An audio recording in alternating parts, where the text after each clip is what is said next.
7h14 sur Sud Radio, c'est à la une avec cette histoire complètement folle, celle d'un maire qui apprend par hasard que des épreuves des Jeux paralympiques auront lieu sur sa commune. Oui, il l'a appris par hasard et nous sommes avec lui ce matin. Ludovic Toro, bonjour. Bonjour. Et merci beaucoup d'être avec nous ce matin sur Sud Radio. Vous êtes le maire de Courmont, en Seine-Saint-Denis. Racontez-nous déjà comment vous avez appris que votre commune, complètement par hasard, allait recevoir les Jeux paralympiques. Ouais, pour planter un peu le décor, bon, ok, les Jeux Olympiques qui passent sur ma commune de Courmont, évidemment, c'est un honneur, un plaisir. Oui. Mais la mise en place de tout ça, voilà, on se pose vraiment des questions. C'est-à-dire qu'à aucun moment, on m'a appelé, moi, maire ou la collectivité, est-ce que vous voudriez bien organiser ou recevoir ces Jeux? Jamais. Et vous l'aviez pas demandé? Ah non, j'ai jamais demandé. Jamais je n'ai été sollicité là-dessus. Voilà, parce que je n'imaginais pas 2 secondes que la plus petite commune de Seine-Saint-Denis allait recevoir les JO. Deuxième chose surtout, et ce qui est la plus problématique, c'est la rentrée scolaire. C'est-à-dire, c'est les Jeux paralympiques. Mais parce que c'est début septembre, Oui. Le COJO ne m'a jamais appelé pour qu'on travaille ensemble sur le trajet.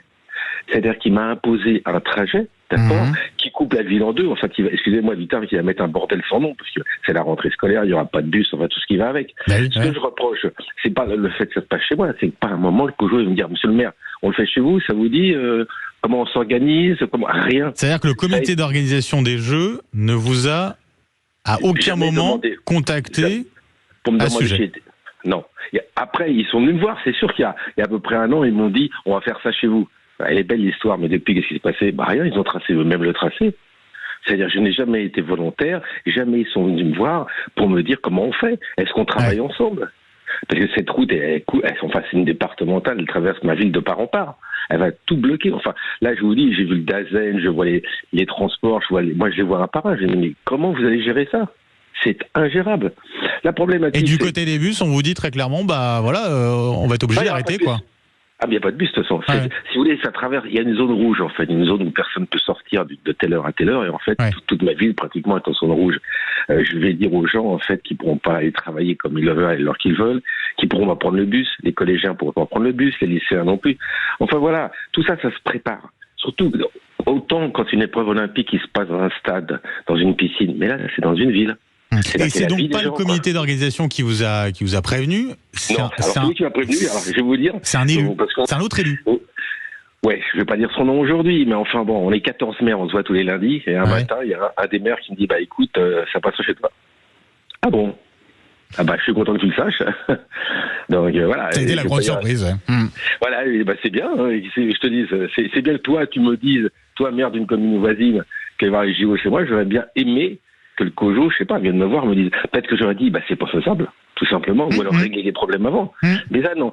C'est ce manque de concertation qui est aberrante, quoi. Sur un événement aussi important qu'un événement mondial. Voilà. Alors, du coup, les services de l'État m'ont demandé que la ville signe un partenariat matériel et psychologique en groupe pour organiser ça. Le conseil municipal de Courmont a voté contre. C'est-à-dire, on peut pas, c'est pas comme ça que la démocratie fonctionne. Une démocratie, c'est d'abord d'avoir voir les élus locaux, la population, et dire, on le fait, ok, on fait comment?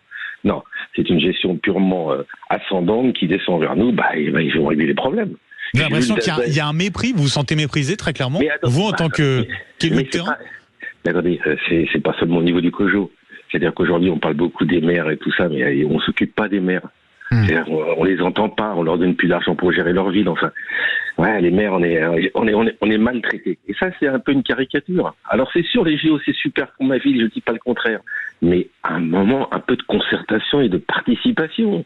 Et puis de la prendre comme ça gâche le plaisir, très clairement.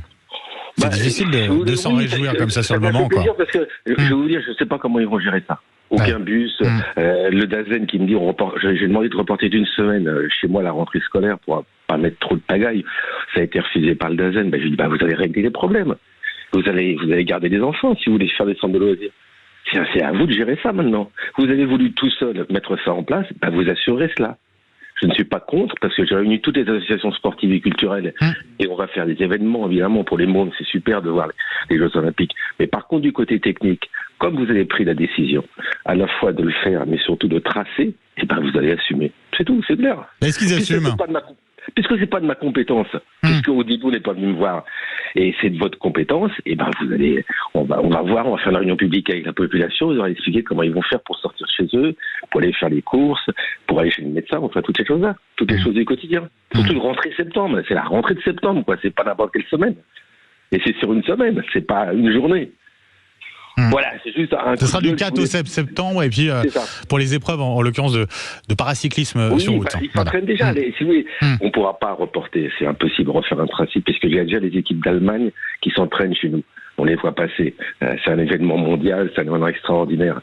Mais à un moment, concerter les élus locaux, travailler avec. Est-ce qu'il y a d'autres élus comme vous, d'autres maires qui sont retrouvés comme ça Non, parce que non, parce qu'en fait c'est parce que vous êtes une petite commune entre guillemets que c'est l'impression que vous avez. Vous n'avez pas été consulté finalement. Alors déjà, c'est la commune la moins peuplée, mais c'est pas la plus petite du territoire, c'est la 7e. C'est-à-dire que c'est 80% d'espace vert. Mais c'est vrai qu'attendez, entre vous et moi, choisir Coubron, qui est une ville environnementale où il y a des chevaux, des choses comme ça, c'est plutôt sympa au point de vue photographique, je dirais.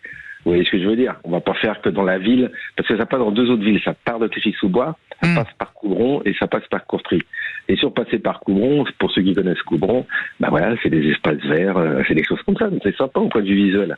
Donc je comprends très bien qu'ils aient choisi cette ville. Mais excusez-moi, ils n'ont pas été élus sur cette ville. Ils n'habitent pas cette ville. Donc voilà. Et donc ils vont devoir assumer, quoi. C'est ce que vous dites aujourd'hui.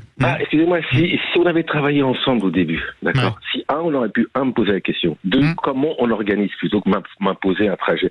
Peut-être qu'on n'en serait pas là aujourd'hui. Comme ils ont décidé tout seuls, ils vont gérer. Responsable et coupable.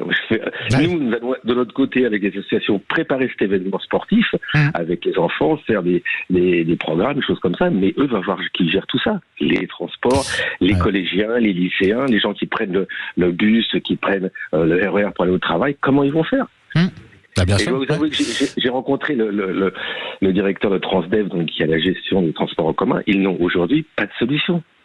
Et ça arrive tellement tard, ça va être compliqué aussi de trouver des alternatives. Je vais rajouter une cerise sur le gâteau. Rapidement, il y a un mur, moi, dans ma ville, en fait, un mur que depuis 2 ans, j'ai bloqué la route parce que il s'effondrait. Le mur est sur le passage des JO. Non. Mais si vous voulez, c'est tellement de choses qu'on pourrait faire un livre, quoi. Maintenant, bienvenue aux JO, j'espère que ça se passera bien, mais un peu de concertation à tous les niveaux. C'est parce que vous avez le pouvoir qu'il faut imposer. C'est pas possible, on peut pas continuer comme ça. Ça coule de source, j'ai envie de dire. Ludovic Toro, je rappelle, vous êtes maire de Coubron, donc en Seine-Saint-Denis. Merci d'avoir été avec nous ce matin sur Sud Radio. Merci à vous. Et merci pour votre témoignage. 7h22 sur Sud Radio. À l'instant, on parlait d'un mur. On va parler d'un autre mur dans un instant avec Éric Revel. Tout compte fait, on va parler du mur de la dette en France. À tout de suite.